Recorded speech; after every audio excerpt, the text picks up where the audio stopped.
WhatsApp everyone, আমি আবার চলে এসেছি নতুন একটা ভিডিও নিয়ে। আর যারা জানে না তাদেরকে বলে রাখছি, আমি একটা নতুন ব্লগ সিরিজ শুরু করেছি যেখানে আমি ডেলি আপলোড করি নিউ ব্লগস।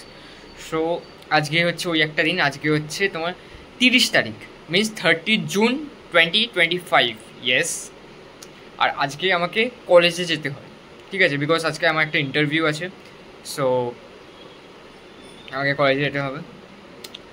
কলেজে গিয়ে দেখাবো কি ইন্টারভিউ, নামটা আমি এখন রিভিল করতে পারবো না, বাট একটা ভালো ইন্টারভিউ আছে, ভালো একটা কোম্পানি। সো ইয়া, আমাদের ইন্টারভিউ আছে, ইন্টারভিউতে এসে গেছে একজন টিম।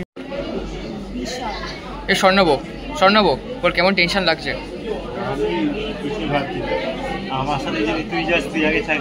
এইটাই বল, এখানে বল বল বল বল তুই তো তোর ইন্টারভিউ নিচ্ছি। ওই নন্দিনী দাঁড়া, এ বল বল বল, এ ইন্টারভিউ বল, কি হলো, কি হলো ইন্টারভিউতে বল। মানে ও বল বল বল বল তাহলে কি হয়েছে?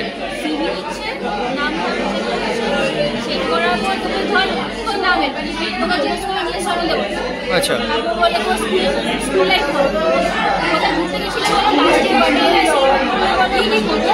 কোথায় ঘুরতে গেছিলে? বার্থডে কি করে সেলিব্রেট করলে?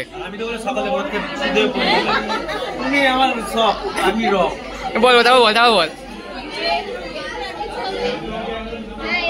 এটা ভালো কোয়েশ্চেন, আবার বল এটা ভাই, কন্টেন্ট কথা হচ্ছে এখানে জিডির নাম করে ইন্টারভিউ প্রসেস হচ্ছে 16 মিনস সবাইকে সিভি আপলোড করতে হচ্ছে। সো সবাই এখানে সিভি নিয়ে বসে আছে, তারপর গিয়ে ওদের পার্সোনাল ইন্টারভিউ টাইপিং হচ্ছে একসাথে, বিকজ অনেক স্টুডেন্ট আছে, অনেকজন আছে ফ্রেশার। সো ড্রেস চেঞ্জ করে চলে এলো, সিধা ড্রেস চেঞ্জ, সেম ম্যাচ পুরো ম্যাচ এখানে পুরো সবাই বসে আছে ইন্টারভিউর জন্য লিটারালি। এখন নিজের ব্যাপারে বলবে যে কি ভুলভাল বলেছে, কি ভুলভাল বলেনি, বল এবার। আমাকে উইকনেস জিজ্ঞেস করেছে আর আমি বলে দিয়েছি যে আমার গুটিখানেক বন্ধু আছে, আমি সেই গুটিখানেক বন্ধুদের সঙ্গে মিশি, আমার অত বন্ধুত্ব নেই, যেটা খুব বাজে জিনিস বলেছে, এটা বলার উচিত হয়নি আমার। আর স্ট্রেন্থও বলেছে আমি জিনিসপত্র খুব শিডিউলে করি, আমার পারফেকশনালের একটা প্রবলেম আছে যে আমি যাই যেটা করবো সেটা পারফেকশনই হোক, আর এটা হচ্ছে স্ট্রেন্থ আর উইকনেস বলেছি। আর বাকি স্কুল লাইফ হ্যানা এগুলো বলতে পারছি, কিন্তু আমি কিছুক্ষণ বলার পর আর বলিনি, তার জন্য আমাকে বলেছে যে তুমি এত টেনশনে কেন আছো, আমি কি বাঘ ভাল্লুকও বলে এসছে। ভালো একটা জিনিস, ওই এত সুরসুরি থাকে, ওর লাগে না, স্বর্ণাবর লাগে না,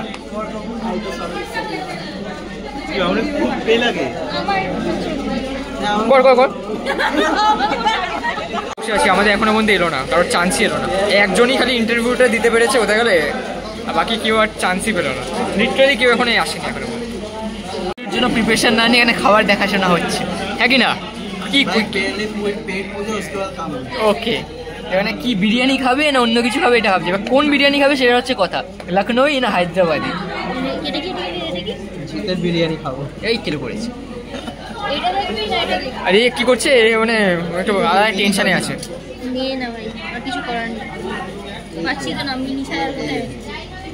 ঘুমা তুই ঘুমা, হ্যাঁ ঘুমা ফিক্স হলো তো, বল হ্যাঁ কি না? কি বল কি বল শুনি, বল।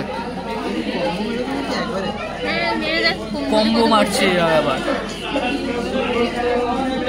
1+1 আছে, 319 টাকা করে। ঠিক আছে রে, 2 থেকে 3 কত করে দাম? 379 এ এটা তো 4 জনেরই হয়ে যাবে। কত? 379 ডিভাইডেড বাই 4। আরে ঠিক আছে, ওটা আমরা দিয়ে দেবো, তুই চাপ নিস না, 4 জন আছি হয়ে যাবে। জিতের পার্টি। আরে আমার কাছে 100 টাকা পড়েছে, লিটারালি 100 টাকা পড়েছে, আমি দেখিয়ে দিচ্ছি। আমার টাকা আনলে ঠিক আছে, আমি টাকাই আইনি আজকে। আচ্ছা, লখনৌ এক বিরিয়ানি, চিকেন তো? হ্যাঁ, তো কি আনবি? আর দম বিরিয়ানি বোনলেস, আর দম বিরিয়ানি ভাল লাগে ভাই তোদের? বোনলেসই নিচ্ছি, ভাল লাগে। দম বিরিয়ানি ভালো লাগে তোর? দম বিরিয়ানি মানে নর্মাল বিরিয়ানি, তার মধ্যে পাতা ফাতা দিয়ে থাকে না এসব দিয়ে দম? হ্যাঁ আমি দেখেছি তা পাতা কাজু বাদাম ফাদাম দেয় দম বিরিয়ানিতে। না ভাই, আমার বেস্ট লাগে কলকাতা বিরিয়ানি। আর কলকাতা বিরিয়ানি আমি এর আগে হায়দ্রাবাদি বিরিয়ানি একবার খেয়েছিলাম, মশালেদার আর স্পাইসি লাগে, খেতে পারি। তো বেস্ট ইজ কলকাতা। ওকে, এবার তুই বল ভাই তোর দম বিরিয়ানি ভালো লাগে ভালো লাগে না? ভাই আমার বিরিয়ানি ইজ লাইফ। আচ্ছা তোর বল দম বিরিয়ানি ভালো লাগে কি লাগে না? এই খেলে করছে আমার বিরিয়ানি হলেই ভালো লাগে। আলাদাই কেস ভাই। তো ফাইনালি অর্ডার হলো কি হলো না? কুপন লাগাচ্ছি দাদা। কুপন লাগাচ্ছে।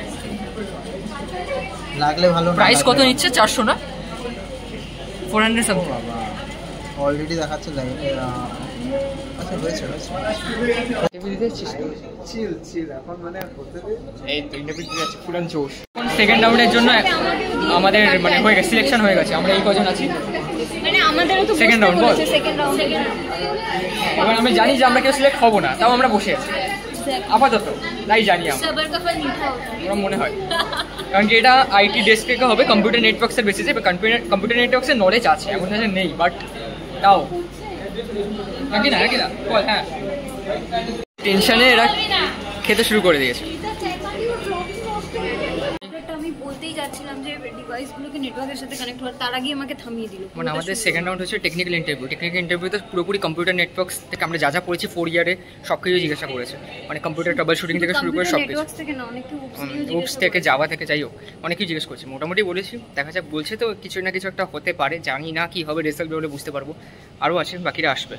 বলো তোর ইন্টারভিউ কেমন হলো second round? It was a bit, I don't know. মানে সবার একই অবস্থা, দেখা যাক। আরে আমরা অনেকজন ছিলাম ওখান থেকে, প্রায় কজন? আমাদের গোড়াটা আইটি ছিল। IT CSC? আমরা না সিএসসি ছিলাম না, আমরা সবকটা আইটি ছিলাম না, সবাই আইটি ছিল। আইটি আর আমরা এমসি? তিনজন আইটি এ, ওরা তিনজন আইটি বি। আমরা হ্যাঁ আমরা তিনজন আইটি এ। না এখন না, ফার্স্ট রাউন্ডে অনেকজন ছিলাম, ওখান থেকে সিলেক্ট হয়ে প্রায় 18 থেকে 19 জন সিলেক্ট হয়েছে। আমাদের ফার্স্ট রাউন্ডে অলমোস্ট 65 to 60 জন ছিল। 65-60, তখন আমরা সিলেক্ট হয়ে 18 জন। ফাইনালি বল, আমরা কলেজ থেকে বেরিয়ে এলাম। সো ইনিশিয়াল ফেজে অনেকজন স্টুডেন্ট ছিল, লাস্টে গিয়ে সিলেকশন হলো 18 জনের। 18 জনের মধ্যে আমরাও ছিলাম। আর আমার বাকি স্টুডেন্ট মানে আমাদের বাকি ফ্রেন্ডগুলোর সিলেকশন হয়নি, শুধু আমরা 3 জনই ছিলাম। বাকি অনেকজনের হয়েছে, বাট আমাদের ফ্রেন্ডের সার্কেলের মধ্যে 3 জনই ছিলাম। তো এখন ওটা করে বেরোলাম।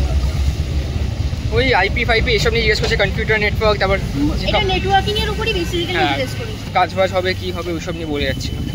তো ওটা করতে করতেই আমাদেরকে বোঝালো, কোশ্চেন জিজ্ঞেস করলো, অনেক কটাই কোশ্চেন জিজ্ঞেস করলো, দিয়ে ছেড়ে দিল। তো আমরা রেজাল্ট জানি না এখন কী হবে, কেমন কার রেজাল্ট আছে, এও আছে। তো হলো কেমন সেটা বল। মোটামুটি বেকার বেকার না, ঠিক আছে, দেখা যাক কী হয়। আমাদেরকে অনেক এক্সপ্লেন করছিল, বলছি বাপরে বাপ ইংলিশ বলে দিচ্ছে। তো দেখা যাক কী হয়, কালকে রেজাল্ট হলে বোঝা যাবে কলেজ থেকে। রাস্তার মাঝখানে পুরো কাদা পুরো কাদা। ফাইনালি আমি কলেজ থেকে বাড়ি এসে গেছি, বিকজ আমরা দেখলেই যে আমার একটা ইন্টারভিউ ছিল আজকে। আমি বেরোলাম, আমি গেছিলাম হচ্ছে 10টার সময় গেছিলাম, পৌঁছাতে 11টা বেজে গেছিলো। আর আমার ইন্টারভিউ শেষ হয়েছে 6টা, মিনস সন্ধ্যে 6টা হয়ে গেছিলো। তো বাড়ি আসতে আসতে আমার 6:30 7টা, আমার পুরো 7টাই বেজে গেছিলো বাড়ি আসতে আসতে। সো হ্যাঁ, তো তখন আমি কোনো আপডেট পাইনি যে আমি সিলেক্ট হয়েছি কি হয়নি। কিন্তু বাড়ি আসার 15 থেকে 20 মিনিট পর আমি দেখতে পাই একটা মেল আসে, আমি যেটা দেখিয়ে দেবো স্ক্রিনের মধ্যে অ্যাড করে দিচ্ছি। তো আমি সিলেক্ট হয়ে গেছি ফাইনালি, সেকেন্ড রাউন্ডও ক্লিয়ার হয়ে গেছে, ফাইনালি সিলেক্ট হয়ে গেছি। সো এর পরের স্টেপ ওরা বলে দেবে। আমাদের এখনও রেজাল্ট বেরোয়নি, মানে ফাইনাল সেমিস্টারের রেজাল্ট এখনও রিলিজ করেনি। এই কিছুদিন আগেই পরীক্ষা হলো, 24 তারিখে লাস্ট এক্সাম ছিল। মানে আমার ছিল না, বাট মানে ইউনিভার্সিটির আন্ডার লাস্ট এক্সাম ছিল। তারপর ইভ্যালুয়েশন হবে, সব কিছু হবে, তারপর কি রেজাল্ট। তো এখনও পর্যন্ত 1 মাস হবে রেজাল্ট আসতে, তো এখনও রেজাল্ট আসেনি। তারপরে গিয়ে অফার লেটার যা হবে সব পাবো বলেই দিয়েছে। সো এখনও আসেনি অফার লেটার, মানে সিলেক্ট হয়ে গেছি কোম্পানির জন্য, বাট অফার লেটার আসতে কম টাইম আছে, বিকজ আমাদের রেজাল্টই আসেনি। রেজাল্ট বেরোবে, সার্টিফিকেটগুলো দিতে হবে, তারপর গিয়ে হবে, মানে প্রফেশনাল সার্টিফিকেট দিতে হবে তারপর। সো এটাই ছিল। তো ভালো লাগলো যে আমার অনেক কটা বন্ধুই সিলেক্ট হয়েছে, মিনস অনেকজন ছিল, প্রায় 126-27 জনের নাম ছিল টোটাল অ্যাপিয়ারিং ছিল। তার মধ্যে ফার্স্টে ছিল 65 জন, ওখান থেকে কাট অফ করে এসেছে 20 জন, 20 না 25 জন। টোটাল লিস্ট বেরিয়ে গেছে, টোটাল লিস্টের পর জানতে পেরেছি 25 জন ছিল। 25 জনের মধ্যেই 20 জনকে সিলেক্ট করেছে, মানে টোটাল 20 জন সিলেক্ট হয়েছে। তো ভালোই লাগলো, একজনই সিলেক্ট হয়েছে। বন্ধুরা তো থাকবেই, ট্রেনার জন্য মুখ তো পাবোই আশা করছি। তারপর এখন ডাইরেক্ট নয়, এখনও একটা ট্রেনিং হবে, তারপর ওখানে আবার সিলেকশনের প্রসেস আছে, মানে ট্রেনিংয়ের পরেও তো আবার এক্সাম দিতে হবে, এক্সামও ক্লিয়ার করতে হবে, তারপরে গিয়ে পাওয়া যায়। তো এখন লম্বা প্রসেস, এটা সব কোম্পানিতেই হয়, ট্রেনিং হবে, তারপর একটা ইভ্যালুয়েশন হবে, ওটা সব কোম্পানিতেই হয়, তারপর দেখা যাবে। এবার মোটামুটি প্রাইমারি স্টেজে আমি সিলেক্ট হয়ে গেছি। সো এটাই ছিল, আমার বন্ধুরাও সিলেক্ট হয়ে গেছে। সো ভালো লাগলো, ওটাই একটা আপডেট ছিল। সো আমি আজকে ব্লগটা আর বেশি টানলাম না, বিকজ আমি নিজে অনেক টায়ার্ড হয়ে গেছে, আর ভালো লাগছে না। সকাল থেকে আছি আমরা একটা টেনশনের মধ্যে, জিডি হবে, ইন্টারভিউ হবে, এই হবে ওই হবে, তো অনেক কটা রাউন্ডের চক্কর ছিল, তো তাই জন্য তো আমি আজকে বানাচ্ছি না, বাড়িতে এসে আর আমি এখানেই ব্লগটা এন্ড করছি। সো হোপফুলি আপনাদের সকলে ভালো লেগেছে এই ব্লগটা। সো ইয়েস, চুলটা পুরো অবস্থা খারাপ, যাই হোক, hopefully you like this mini blog indeed. So make sure to like, share and subscribe to this channel. Yes. Bye. So make sure to like, share and subscribe. And subscribe ki bol.